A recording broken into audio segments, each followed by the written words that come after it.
I mentioned that in the last podcast. I mentioned that I went to a therapist, and it was really the first time I got honest about my use of pornography. Mm-hmm. And like I said in the last podcast, I did minimize it. What's also true is he didn't follow up with questions. He didn't ask me some of the specifics. Mm-hmm. And I often tell men that here at Faithful and True, we're going to ask you the detail questions. Mm-hmm. And we believe it's important that we talk about the details because, one, our shame is in the details. Mm-hmm. Plus, the other piece is if addiction is trying to meet a legitimate need in an illegitimate way, in a repetitive pattern, the things that we are drawn towards repetitively will reveal to us what that legitimate need is that we've sexualized. So we don't ask the questions to be nosy or invasive. We ask the questions because we understand that's one of the ways that we're able to get to the answers that were going to be helpful to set you free.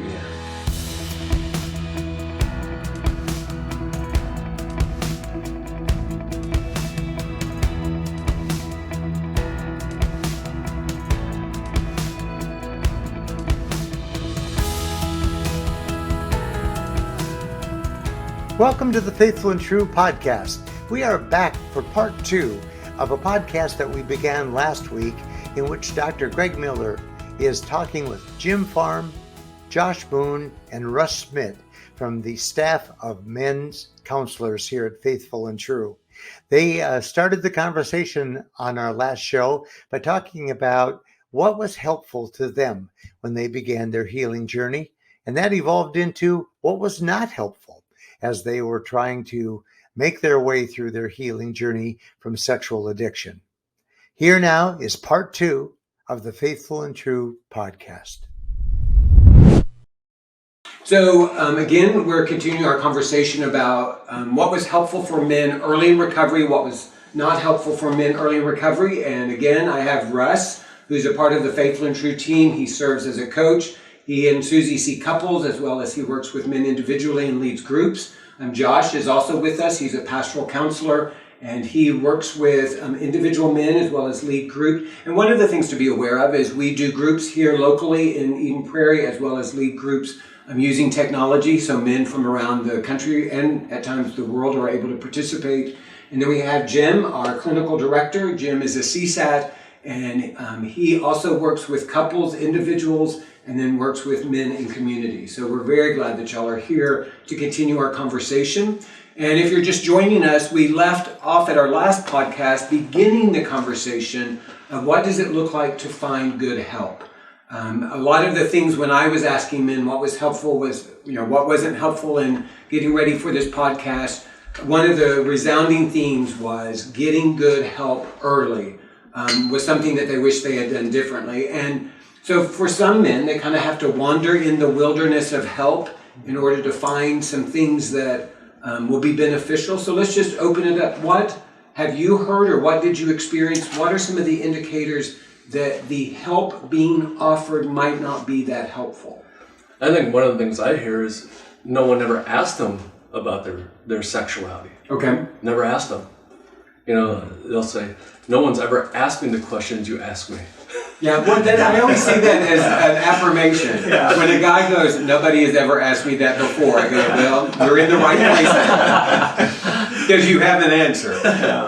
Yeah, so that's common quite a bit. It just, because if you don't have that history, and quite frankly, I don't think a lot of programs talk about sex addiction or they might have a sexuality course, but I think, a lot of folks, it's not a part of their diagnostic, things that they look for when someone comes in to see them. Right. Unless you specialize like we do, where we're just going to ask you everything. Yeah, we start with that question. That's right. Before you even introduce yourself. You just assume you're going to be asked. I mentioned that in the last podcast. I mentioned that I went to a therapist, and it was really the first time I got honest about my use of pornography. Mm-hmm. And like I said in the last podcast, I did minimize it. What's also true is he didn't follow up with questions. He didn't ask me some of the specifics. And I often tell men that here at Faithful and True, we're going to ask you the detail questions. And we believe it's important that we talk about the details because, one, our shame is in the details. Plus, the other piece is if addiction is trying to meet a legitimate need in an illegitimate way, in a repetitive pattern, the things that we are drawn towards repetitively will reveal to us what that legitimate need is that we've sexualized. So we don't ask the questions to be nosy or invasive. We ask the questions because we understand that's one of the ways that we're able to get to the answers that were going to be helpful to set you free. Yeah. So if you're going to someone and they seem hesitant to talk about sexuality, they don't know really how to engage you in a conversation, that may be a good indication that that person ultimately isn't going to be helpful for you. Yeah, because there's a reason that those behaviors are being chosen. Right. And being curious about that. As the therapist, but also, for our listeners to be curious, why did I choose this? And that's really why we ask those detailed questions. Right. Yeah, I think in my experience, I went to 3 different pastors. So working as a pastoral counselor here now, part of that is I have some heartache. I went to 3 different pastors at different stages of my acting out, trying to get help. And they didn't know what they were doing. They intended the best, they wanted the best. One of them gave me the advice to, well, maybe you just love beauty, and so maybe there's this positive role that art can play, which now doing some art therapy, it's like, well, right. But that's not what he was talking about. Right. And it felt so much more of that's a really tough thing here. We'll pray, we'll talk, and that was it. And it actually justified in my head the message, nobody can help you, which is actually, I'll be honest. Should I be? Yeah. I'm allowed to. We can always edit it out if we don't like it.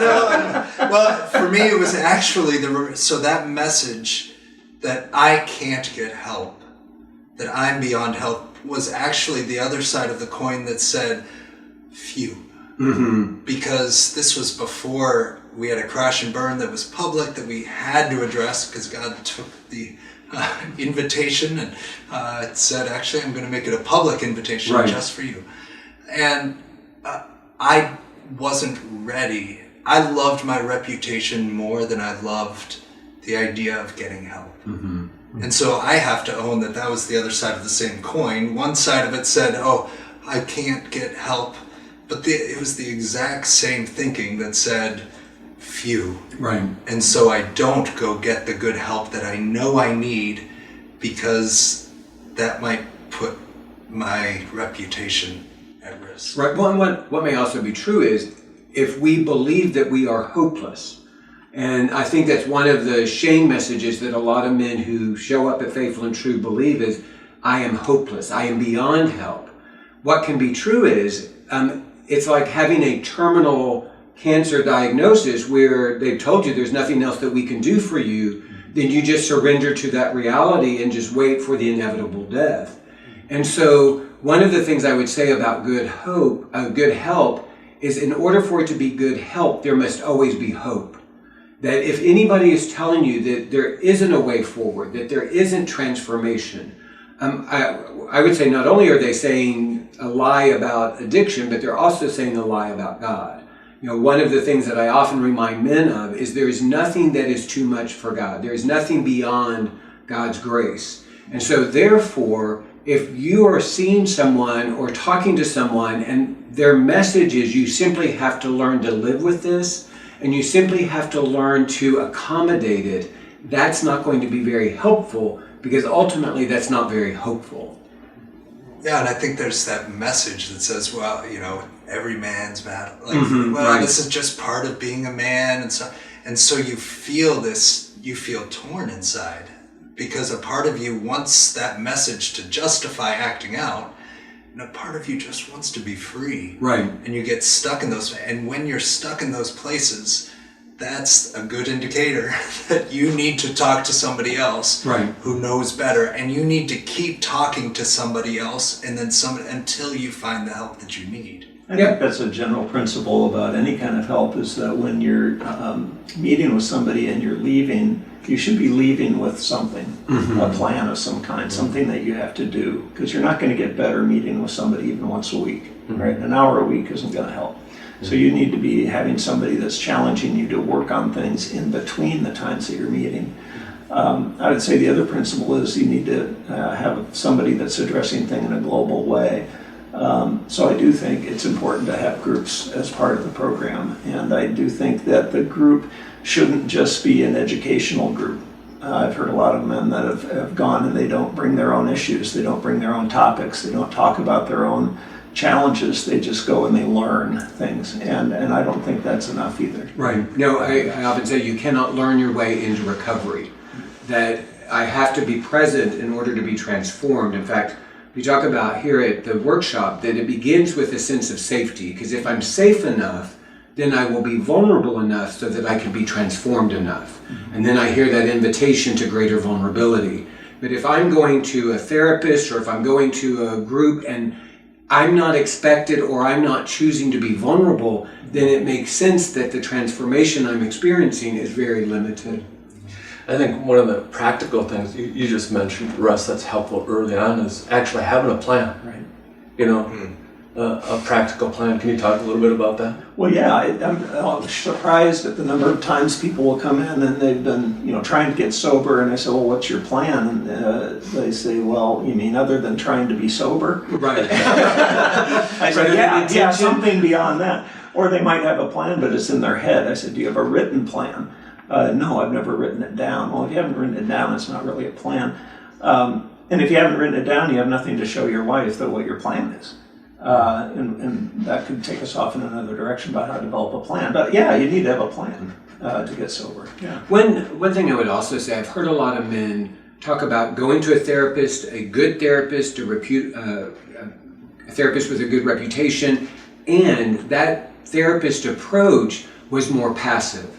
Where the client brings in the conversation, the client brings in the agenda, the therapist waits for the client to respond. And that's a modality that works in a lot of situations. What's true though is I often say if you are drowning, you need someone who knows how to swim and that will show you how to swim, not just talk about the components of water. And so getting someone that will be very active, I will in a kind way say I am directive, I really provide some direction because I know that's one of the things that I needed early on. I had a lot of good people in my life when I first started. What I needed was some more directive people in my life, not in a bossy, controlling way, but just in a way to say, I think this is a good next step for you. Why don't you go and try that? And I had some of that, and I got a taste of it when I realized I needed more of that. Yeah. And you can think of it as structure too, I think, right. Because you come in such chaos and everything's swirling around, and if somebody just says, well, what do you think you should do? Yeah. That doesn't help with the chaos. So to have some structure and say, hey, we do this right here, and we know that this works, and this is where we start. And sometimes we say stop the bleeding, right? You just want to stop the bleeding, and then we kind of reassess and go from there. Part of my life exploding, I was seeing a therapist, and I'll just say, if you're not being honest with your therapist, it's not going to work. And I wasn't being honest with the therapist, and she would begin our appointments with, what do you want to talk about today? Yeah. And I always thought, that's a silly question. I want to talk about the weather. I want to talk about, how are you doing? Yeah, I want to talk about your life. Yeah, you're a pastor. You're inquiring. What I needed and what would have been helpful is that question of what do you not want to talk about today? Mm-hmm. What would you rather avoid? What do you not want to look at? What creates chaos for you? What are you afraid of? Mm-hmm. That's what I needed to be invited towards. Mm-hmm. And I think that one of the things that you can be aware of is if your recovery isn't making you uncomfortable, it probably won't be effective. That at every place where we're comfortable, there can be that place where we're going back to what is familiar. And so there needs to be, not in this overwhelming, I'm drowning, but each step in recovery is a kind of an uncomfortable step because it's a new step, if it's going in a new direction. Yeah, and I think it's important to note when we talk about it being difficult, being challenging, we're not talking a kind of asceticism, like I need to get the whip out. Right. It's not I need to punish myself. I need, if I'm not miserable, then I'm not really doing recovery, which kind of goes along with, sometimes your wife wants you to be miserable, you know. Right. So if I'm miserable enough, then both I'm doing recovery and now my wife will like me again because I'm desperate for that. It's talking about these things that we said last time about walking into community, pursuing safe attachments and learning healthy intimacy. It's those dynamics, learning to reclaim my strengths, which is really uncomfortable for a lot of us. What was the most uncomfortable thing for you? You remember? Well, there's a long list. For me, actually, a lot of the most uncomfortable stuff had to do with body image issues. Because they're not talked about with men nearly as often. It's starting to be more now. But I had very serious body shame issues my whole life. And I would look in the mirror and see my 13-year-old self, which is where a lot of terrible things happened to me. And it kind of froze there. And it didn't matter what I was doing, how much I was lifting weight, you know, it didn't matter. I looked and I saw that. And I never thought of that as a part of my acting out, but it most certainly was. And so coming to make peace with it may sound odd and maybe a completely different subject than we talked about, but that was actually one of the most challenging things for me to be walking towards.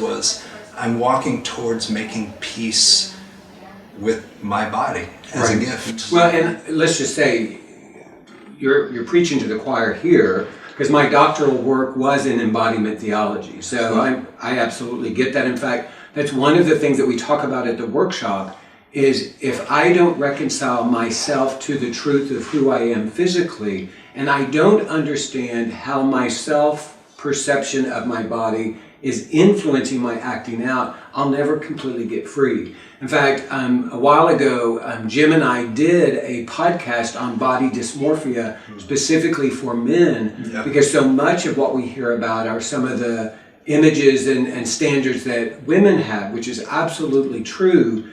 And what we're also seeing is with the rise of the internet, even if there's no significant body trauma, just with the rise of the internet and the projection of the idealized body, a lot of the men who come to our workshop, one of the things that we talk about is part of your motivation for acting out is you're either trying to get some sort of affirmation that you are enough and you are desirable, or for those men that had some sort of level of success with who they are physically as they've aged, one of the things that they're wanting from their addiction is some sort of validation that they still got it.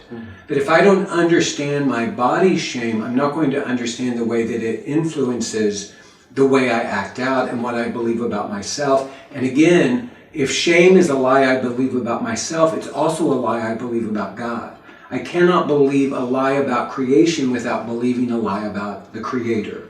One other thing I would say is, and this is kind of, so what do we look for? If you're working with a therapist or you're in a community and they're not talking about who you are physically or how you perceive yourself physically, they're not encouraging you to engage and live in an embodied way, that ultimately probably isn't going to be helpful. Now, you don't have to do it your first session, and somewhere in the recovery journey that's going to come up. Yeah. Can I, because I don't want to run out of time without addressing this helpful thing and unhelpful absolutely. Thing. So I'm going to assert yourself. So I'm going to assert myself. Right? So I think one of the more unhelpful things is early in recovery, guys pushing for sex. And this is what they're really not going to like. One of the things we like guys to do early on is a 90-day abstinence contract. Right. Nobody wants to hear that. It's interesting because in group last night we had 12 guys there, and the one thing that everybody agreed on that was helpful was abstinence. And the guys that felt really strongly about it were the guys that were initially pressing for it the most. That they found that unhelpful, and then the flip side, they feel very passionate that was a big part of their recovery, was allowing their brain to remember that one shame message, right? Sex is my greatest need. Right? And so, if that's off the table, and they're not really understanding emotional intimacy, it really lives in a hard spot. Well, and so what we would say, again, something that's not helpful is if you're getting coaching or direction that the way you resolve your addiction is through more sex. And we hear stories of pastors and resources that talk about more sex is the answer, but it's kind of like telling the alcoholic that drinking more is the way you're going to resolve your alcoholism. It simply doesn't work. And so to be able to say, okay, for these 90 days or however long it takes, I'm going to step away from engaging in intentional sexuality with my spouse so that I can begin to see myself more clearly, I can begin to see my spouse more clearly, and I can begin to understand the nature of intimacy and sexuality more clearly. As long as I'm engaged in it, I'm going to be continuing to see it through the lens of the chaos. Yeah, and I'll throw another plug for community here, because if you're doing that as a part of a group that's a really safe group, therapy, a structured group, they know that you're in the middle of that. And to be able to do that while you're surrounded with a bunch of other men who have done that, who know how hard it is and can make jokes about it, just make it a real kind of activity, it means it's a different kind of experience. So now I'm weaning myself off the drug that I've gone to for the validation, I don't know if I'm enough if I don't get this, justified through biological excuses. But then you're also bringing that into the community, and by the end of 90 days, if you've been able to do both of those, you've taken a huge step. I think that's a great one. Well, I think one of the most clarifying things, if we want to understand our relationship with someone, we temporarily remove it, because then some things begin to expose about how we use it or need it or resource it, or the various ways that we're trying to pickpocket something from it. And so what happens for a lot of men is they don't fully see the power of their addiction until they do that season of abstinence and they're not engaging in sexuality. Because for a lot of men, they may tell themselves, well, I'm just oversexed, or I just have a high testosterone, or biologically I just need a lot of sex. And so it's not until they're no longer engaging in sexuality with their spouse and no one else, that including themselves, they begin to see how powerful sex is and what begins to get stirred up in them, that fear, that panic, that insecurity, that loneliness, all the stuff they've been medicating by sexually acting out is now beginning to be exposed. And I often say that when you want your pain medication the most is when you are in pain. And you don't understand your dependency upon the pain medication until you start experiencing the pain. But I think there is a biological component of this. We are resetting our brain to a certain degree, and so that's an important part of that, is that it is changing the brain with that abstinence. But the other part of this that's I really enjoy is when couples really focus in on that emotional connection. Actually, their sexual drive starts to increase at the end of the 90 days because they're feeling closer. And so it's that emotional connection that's now driving the sexual drive. It's no longer some sort of addiction energy or some sort of biological energy. It is now the desire to genuinely connect with each other. And that creates a greater sense of intimacy and moves them towards what God intended. Well, that's putting it into the context of the kind of work that we're doing both individually and in groups with men here at Faithful and True. It's not 90, the abstinence thing is not just a negative work. Those 90 days, you're also doing all of these kinds of things and learning how to pursue intimacy and have good conversations. So it's not just stop having sex for that amount of time. It's one of the pieces of this complex thing of early recovery. And those first 90 days, that's early recovery. That's one of the Mark would often talk about the scripture and talk about you don't just make this unilateral decision. It is in conversation with your spouse.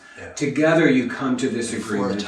And if you're going to take something out, you bring something in. So if historically we've tried to use sex to create connection and intimacy, and we're going to remove that, then what are the other ways that we can share and be together that are non-sexual? So it's not just remove it. It's not just a negative thing. I'm glad that you mentioned that, Josh. It's also this positive, I'm going to remove this for a season, and we're going to move towards this, either for a season or permanently. I think go ahead. Okay, I'm just going to say we have a few more minutes left. So in those few minutes, is there anything that, okay, here we have some options. We can come back and do another podcast, or if there's just some things you want to drop in that you have heard or that you are aware of, that it's not helpful, and men have identified that, or it was true for you. Yeah. I have one thing for sure. Okay. I have a list here. Okay, do your one thing for sure, and then we may come back to your list. Okay. Well, I think the one thing is guys, if they're in a marriage or relationship, to keep their word even with the small stuff. Okay. If I'm going to be home, if I tell my wife I'm going to be home at 6, I'm going to be home at 6. Because if I'm home at 6:30, right? Once again, I haven't let Mark always used to say, let your yes be yes and your no be no. Right? And so I'm setting her up to not trust me. So even on the small stuff, I think a lot of guys let go of the small stuff. It's like, well, I'm just going to be 15 minutes late. Well, 15 minutes late, what's happening in your wife's thoughts during those 15 minutes? I think along with that is starting to be more firm about what you are promising. It's because our tendency to be passive goes like, well, I'm going to be home between here and here, somewhere like that, and that gives you an out, right? So to start to be more decisive. We talk about radical honesty as well, and one of the things I know I didn't realize until recovery was how much I lied about everything, not just about sex. I mean everything. And one of the stories that they always get a kick out of, and I don't know, probably maybe told it here before, but I used to go to the gas station and to get gas in the car. Susie doesn't like putting gas in the car, but my real reason for going is I'm a Coke and Reese's Peanut Butter Cup guy. I'm assuming Coca-Cola. Coca-Cola, that's true. We just want to clarify. Yeah, thank you, Greg. So I would go there, and if I went there and we lived far enough away that I could finish the Coke and the Peanut Butter Cup before I got home. Sure. And then I could, get rid of the evidence, right? In the garbage can. Yeah. And I hid that. It wasn't an active lie, but it was hiding, right? Mm-hmm. And so, and part of recovery was, well, that's not good. I need to be open about this. She didn't care whether I did that or not, but I hid it. It just didn't make any sense. And that's just one example. Well, I want to say this. It does make sense because for most of us who struggle with addiction, hiding and lying and deception was our first way to create safety. Mm-hmm. And I would say 17 years in recovery, that continues to be the thing that I have to work on. Mm-hmm. Because if whatever you learn first is typically I often heard Mark say this, whatever you learn first is typically what is most powerful. Mm-hmm. And so whatever we first did to create safety will be the thing that is most difficult to give up. Okay, Josh, anything you want to drop in before? Yeah, I'll just say the one thing that it's a completely different subject. I had jotted down stilling the lawyer in your head. And so all of us have, I call it the lawyer in the head, to separate it from conscience. This voice, I get a lot of people early in recovery saying, well, I don't, does this count as pornography? Does this count as pornography? And the lawyer in the head is in there either condemning it, yes, how dare you, or no, it's okay, we won't count it as pornography. And I think either option, fixating on either one, we just need to say we don't need that lawyer in our head. Right. Especially early in recovery where it says, no, that's the wrong question to be asking right now. I can come to my group and I can ask that question, but what better is to come to the group and say, hey guys, this is one of the behaviors I've been doing, and this is actually who I want to be. And so, that lawyer in your head, that it actually ends up isolating you, because either one of those options can move towards isolation and shame. And so just saying, okay, there is that lawyer in my head, he's not going to serve me well. Right. What I need is community. One final thing I would say is, if you're questioning, should I share this with the community? Typically the answer is yes. If it's something you don't want to share with the community, then yes, you share with the community. If it creates anxiety for you, then yes, it's something that you share with the community. That's right. I think that's the radical honesty part. Right. Yeah, it's similar. Yeah, if you're not sure, be honest. Okay, well guys, thanks for coming back. Yeah, Who knows, great. there may be a part 3 in us somewhere, and so we may be back together. But thanks again for your time this afternoon. And we hope that this has been meaningful and helpful for those of you that have been listening and watching the Faithful and True podcast. Thank you for joining us today on the Faithful and True podcast. We hope that this two-part series has been beneficial to you.